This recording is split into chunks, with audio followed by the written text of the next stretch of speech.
नमो भवाय च रुद्राय च नमः शर्वाय च पशुपतये च नमो नीलग्रीवाय च शितिकण्ठाय च नमः प्रवर्तिने च व्युक्तकेशाय च नमः सहस्राक्षाय च शतधन्वने च नमो गिरिजाय च शिपिभिष्टाय च नमो मेधुष्टमाय चेशमरे च नमो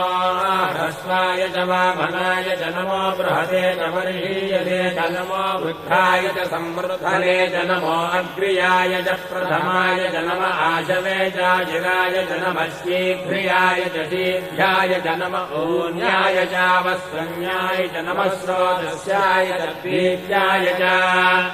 नमो ज्येष्ठाय च कनिष्ठाय च नमः पूर्वजाय चापरजाय च नमो मध्यमाय चापगल्भाय च नमो जघन्याय च बुद्धियाय च नमः श्रोभ्याय च प्रतिशल्याय च नमो याम्याय च क्षेम्याय च नमो उर्भज्याय